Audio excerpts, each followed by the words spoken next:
உங்கள் குழந்தைக்கு ஒரு ஹெல்த்தியான பிரேக்ஃபாஸ்ட் தரணும்னு யோசிக்கிறீங்களா? இது உடனே செஞ்சு பாருங்கள். இது ரொம்ப ரொம்ப ஹெல்த்தியானது. குயிக்காகவும் செஞ்சிடலாம், ஈஸியாகவும் செஞ்சிடலாம். அவங்க விரும்பியும் சாப்பிடுவாங்க. ஒரே ஒரு வாழைப்பழத்தை குட்டி குட்டியாக கட் பண்ணி இந்த மாதிரி மிக்ஸி ஜாரில் ஆட் பண்ணிக்கிட்டு அது கூட ஒரே ஒரு டீஸ்பூன் நட்ஸ் பவுடர் ஆட் பண்ணிக்கோங்க. அரைச்சதுக்கப்புறம் 2 டீஸ்பூன் பால் ஆட் பண்ணி அது கூட அரைச்சி எடுத்து வச்சுக்கோங்க. ஒரு ஹெவி பாட்டம் பேனில் 1.5 டீஸ்பூன் நெய் ஆட் பண்ணிக்கோங்க.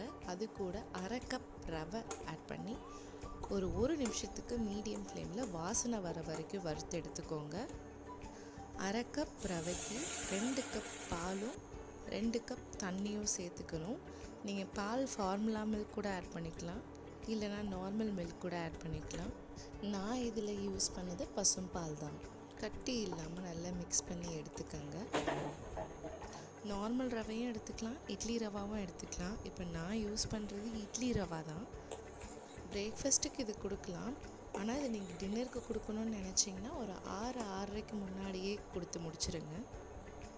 அரைச்சி வச்ச பேஸ்ட்டு கொஞ்சம் திக்கானதுக்கப்புறம் நான் ஆட் பண்ணிக்கிறேன். அதை நல்லா மிக்ஸ் பண்ணிக்கோங்க கட்டி இல்லாமல்.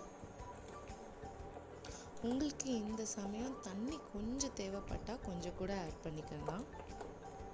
எனக்கு சரியாக இருந்துச்சு, அதனால் நான் ஆட் பண்ணலை. மூடி போட்டுக்கோங்க. சிம்மில் ரொம்பவே லோ ஃப்ளேமில் ஒரு 5 நிமிஷம் போல் வச்சு எடுத்துக்கோங்க. அவ்வளோதான், திக்கானதுக்கப்புறம் கஞ்சி ரெடி. வேணும்னா லைட்டாக கொஞ்சமாக ஏலக்காய் பொடி ஒரே ஒரு பிஞ்ச் ஆட் பண்ணுறதுனா பண்ணலாம்.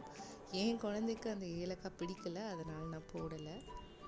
அது கூட ஒரே ஒரு டீஸ்பூன் பாம் ஜாக்ரி, பனவெல்லம் இந்த மாதிரி பவுடராகவே கிடைக்கும், அது ஒரே ஒரு ஸ்பூன் ஆட் பண்ணியிருக்கேன். அதுக்கப்புறம் ஒரு நெய் சும்மா 1/4 டீஸ்பூன் சூடாக இருக்கிறப்பவே ஆட் பண்ணி நல்லா மிக்ஸ் பண்ணிக்கிட்டிங்கன்னா மெல்ட் ஆகிடும்.